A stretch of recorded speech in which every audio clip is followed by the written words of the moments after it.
ఆలి ఇమ్రాన్.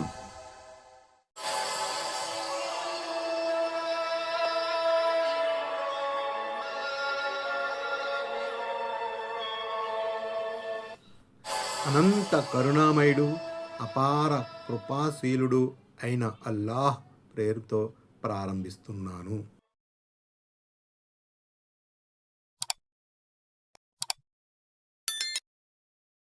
ఆయత్ నంబర్ 75.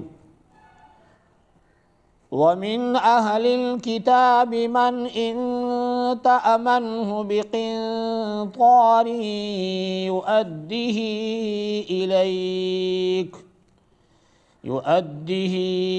إليك ومنهم من إن تأمنه بدينار لا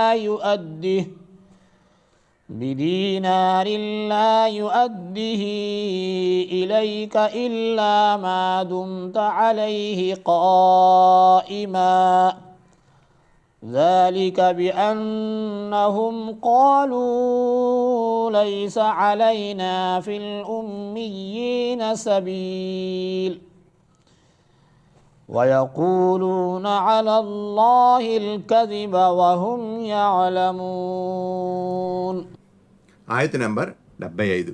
గ్రంథబహులలో కొందరు ఎలాంటి వారంటే, నీవు వారి వద్ద ఒక పెద్ద ధనరాశిని అమానతుగా పెట్టినా సరే వారు దాన్ని నీకు తిరిగి ఇచ్చేస్తారు. వారిలో మరికొందరు కూడా ఉన్నారు. వారు ఎలాంటి వారంటే, నువ్వు వారికి 1 దినారు అప్పగించినా వారు తిరిగి ఇవ్వరు, నువ్వు వారి నెత్తి మీద నిల్చుంటే తప్ప. ఎందుకంటే నిరక్షర కుక్షుల యూదేతురుల హక్కు విషయంలో మమ్మల్ని నిలదీయడం జరగదు అని వారు చెప్పి ఉన్నారు. వీరు తెలిసి కూడా అల్లాహకు అబద్ధాన్ని ఆపాదిస్తారు. ఉమ్మీయిన్, నిరక్షర కుక్షులు అంటే చదువు రానివారు, అజ్ఞానులు అని అర్థం. అంటే అరేబియాలోని ముష్రికులను ఉద్దేశించి యూదులు ఈ పదం వాడారు. యూదులు అప్పగింతల్లో ద్రోహానికి పాల్పడేవారు. తాము ఒకవేళ తిన్నా ముష్రికుల సొమ్ము తింటున్నాము కనుక అది తమ కొరకు ధర్మసమ్మతమేనన్నది వారి ఉవాచ. వారు చెప్పే ఈ మాట అల్లాహకు అబద్ధాన్ని అంటగట్టడమే. ఎవరి సొమ్మునైనా అన్యాయంగా స్వహా చేయవచ్చని అల్లాహ్ ఎలా అంటాడు?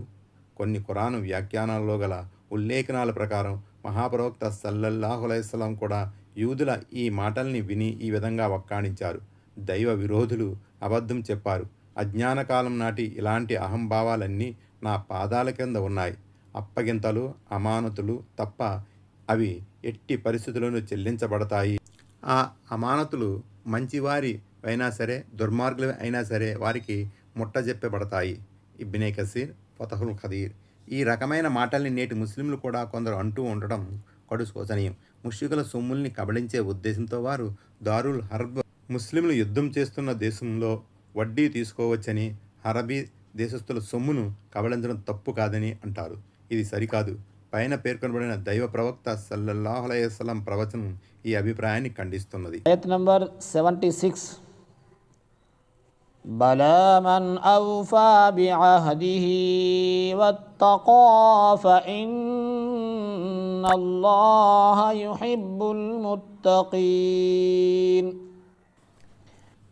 ఆయత్ నంబర్ 76. ఎందుకు నిలదీయడం జరగదు?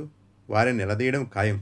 అయితే ఇచ్చిన మాట నిలుపుకొని భయభక్తుల వైఖరిని అవలంబిస్తే అల్లాహ్ భయభక్తులు కలవారిని ప్రేమిస్తాడు. ఇచ్చిన మాటను నిలుపుకోవడం అంటే మహాప్రవక్త సల్లల్లాహు అలైహి వసల్లంను విశ్వసించవలసిందిగా గ్రంథబహుల నుంచి లేదా ప్రవక్తల ద్వారా వారి అనుయాయుల నుంచి తీసుకున్న వాగ్దానాన్ని నెరవేర్చడం. భయభక్తుల వైఖరి అవలంబించడం అంటే దేవుడు నిషేధించిన విషయాల జోలికి పోకుండా ఉండడం మరియు దైవ ప్రవక్త సల్లల్లాహు అలైహి వసల్లంను ఆచరించమని చెప్పిన వాటిని ఆచరించడం. ఇలాంటి సజ్జనులు దేవుని పట్టులోకి రారు, పైగా వారు దైవ ప్రీతికి పాత్రులవుతారు. ఆయత్ నంబర్ 77.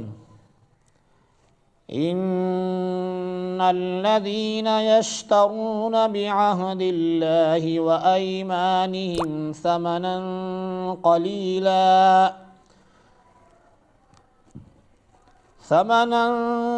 قليلا أولئك لا خلاق لهم في الآخرة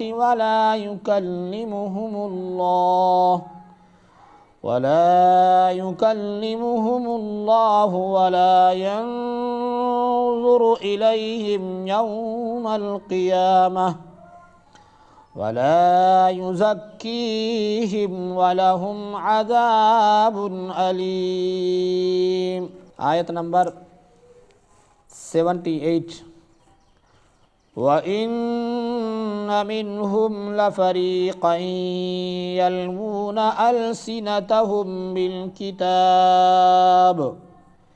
بالكتاب لتحسبوه من الكتاب وما هو من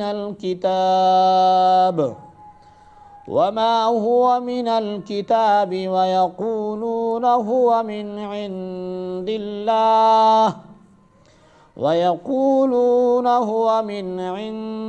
الله وما هو من عند الله ويقولون على الله الكذب وهم يعلمون. ఆయత నంబర్ 78. వారిలోని మరికొందరు గ్రంథాన్ని పఠిస్తూ తమ నాలికలను త్రిప్పుతారు. అది గ్రంథంలోని భాగమే అని మీరు భావించాలన్న ఉద్దేశంతో వారు అలా చేస్తారు. కానీ వాస్తవానికి అది గ్రంథంలో అంతర్భాగం కానే కాదు. అది అల్లాహ్ తరపు నుంచి వచ్చినది అని వారు అంటారు. అయితే యథార్థానికి అది అల్లాహ్ తరపు నుండి వచ్చినది కాదు. వారు ఉద్దేశపూర్వకంగా అల్లాహకు అసత్యాన్ని అంటగడుతున్నారు. యూదుల్లోని పండిత వర్గం ఇది. వారు దైవ గ్రంథమైన తౌరాతులో మార్పులు చేర్పులు చేయడమే గాక మరో 2 అపరాధాలకు కూడా ఒడిగట్టారు. ఒకటేమిటంటే వారు గ్రంథాన్ని పఠిస్తున్నప్పుడు నాలుకను త్రిప్పి ఉచ్చరణలో మార్పు వచ్చేలా చేసేవారు. ఈ విధంగా ఒక విషయం ద్వంద్వార్థాలకు తావు ఇచ్చేలా చేయడంలో కృతకృత్యులు కాగలిగారు. రెండవది ఏమిటంటే తాము స్వయంగా కల్పించిన విషయాలను జనులు దైవప్రోక్తకంగా భావించాలని అభినయించేవారు. దురదృష్టవశాస్తు ముస్లిం సమాజంలో కూడా ఇలాంటి ప్రబుద్ధులు పుట్టుకు వచ్చారు. మీరు మీ పూర్వీకులు అడుగుజాడలో నడుస్తారు అన్న మహనీయ ముహమ్మద్ సల్లల్లాహు అలైహి వసల్లం వారి భవిష్యవాణిని సాకారం చేస్తూ వారు ప్రాపంచిక స్వప్రయోజనాలు, తమ వర్గ జమాతు దురభిమానం, తమ ఫిఖ్ పట్ల మితిమీరిన అభిమానం కారణంగా దివ్య ఖురాన్లోని ఆదేశాల మతలబులు తీయడంలో వాస్తవాలకు బహుదూరంగా వెళ్ళిపోతున్నారు. వీరు దివ్య ఖురాన్ ఆయుధులనైతే పఠిస్తారు, కానీ తాత్పర్యం చెప్పేటప్పుడు మాత్రం తమ అభిమతం వైపుకు ముగ్గిపోతారు. తమ మౌల్వీ సాహెబు దివ్య ఖురాన్ వెలుగులో విషయాన్ని విశదీకరించారని సామాన్య ప్రజలు తలపోస్తుంటారు. కానీ నిజానికి వారు విడమరిచి చెప్పిందంతా ఖురాన్ స్ఫూర్తికి విరుద్ధంగానూ తమ మనోకల్పిత ఆలోచనలకు అనుగుణంగానూ ఉంటుంది. అల్లాహ్ మనల్ని వాటి నుంచి రక్షించుగాక.